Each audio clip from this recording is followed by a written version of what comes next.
Keputihan sering dialami setiap wanita. Kemudian keputihan yang bagaimana sih bisa menyebabkan wanita susah hamil?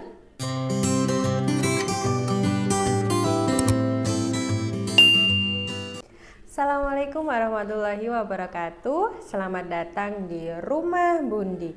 Ngobrolin kesehatan masih bersama saya Bidan Anggi. Nah, keputihan sering dialami setiap wanita menjelang 2 minggu sebelum haid. Keputihan yang normal di mana terjadi karena siklus hormon dari kewanitaan. Keputihan yang normal ini ditandai dengan warna yang jernih, kemudian tidak berbau, tidak disertai dengan keluhan rasa gatal ataupun nyeri. Kemudian keputihan yang bagaimana sih yang bisa menyebabkan wanita ini susah hamil? Dari 5 jenis keputihan yang tidak normal ataupun yang bisa menyebabkan kemandulan ini, gejala dan tandanya ini hampir sama Bunda semuanya. Jadi mungkin setiap wanita akan merasa kesulitan untuk membedakan mana yang bisa menyebabkan kemandulan dan mana yang tidak bisa menyebabkan kemandulan. Jadi simak video ini sampai habis atau sampai selesai biar Bunda-bunda tahu mana-mana keputihan yang bisa menyebabkan kemandulan dan mana yang tidak. Keputihan yang tidak normal yang bisa mengganggu kesuburan wanita yang pertama yaitu vaginosis bacterialis. Ini merupakan keputihan yang disebabkan oleh bakteri Gardnerella vaginalis, di mana bakteri ini normalnya memang berada di dalam vagina Bunda dan bermanfaat untuk menjaga vagina ini terhindar dari bakteri dari kuman. Tapi jika jumlah dari bakteri ini lebih banyak dari batas normalnya, dia sendiri yang bisa menyebabkan infeksi pada vagina, menyebabkan keputihan dengan tanda gejalanya ini. Keputihannya berwarna putih keabu-abuan, kemudian tercium bau amis terutama pada saat setelah melakukan hubungan seksual.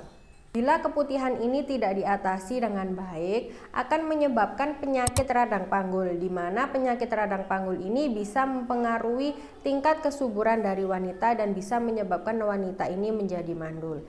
Dan jika keputihan ini terjadi pada ibu hamil, akan mengganggu proses kehamilannya seperti terjadi bayi prematur atau sebelum waktunya sudah lahir. Kemudian bisa menyebabkan ketuban pecah dini, di mana ketuban pecah sebelum saatnya melahirkan. Nah, yang kedua yaitu kandidiasis. Keputihan ini disebabkan oleh bakteri Candidas, di mana keputihan ini sering dialami pada wanita-wanita dengan obesitas ataupun gemuk, kemudian pada lansia dan penderita diabetes mellitus.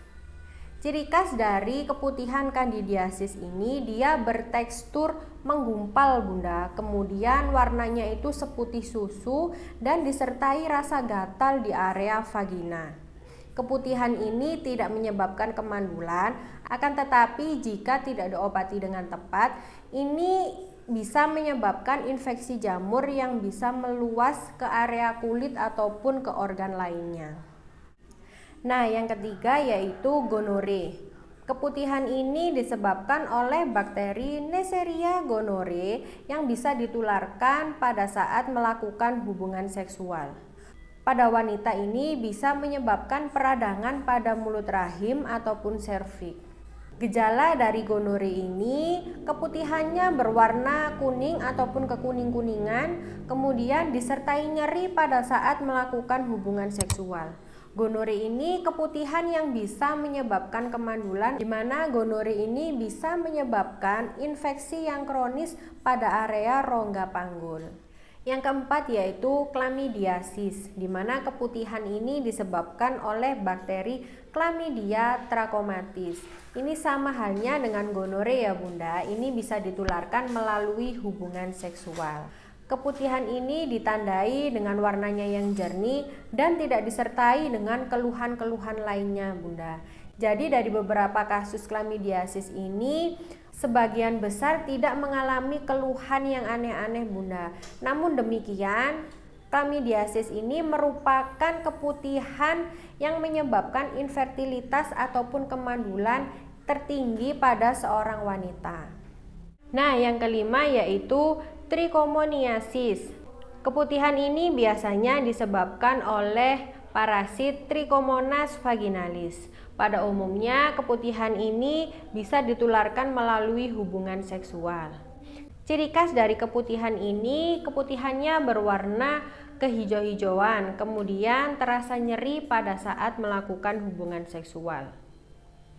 Jika keputihan ini tidak diobati dengan baik, ini bisa menyebabkan komplikasi-komplikasi yang lain seperti infeksi pada radang panggul, di mana infeksi radang panggul ini bisa menyebabkan infertilitas ataupun kemandulan pada wanita.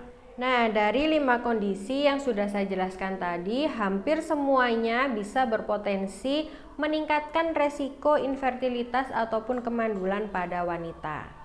Nah, ini saya ada beberapa tips yang bisa Bunda lakukan untuk menurunkan resiko terkena keputihan yang tidak normal.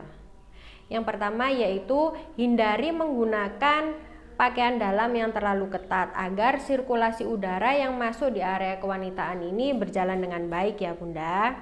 Kemudian yang kedua, selalu menjaga kebersihan dari organ kewanitaan.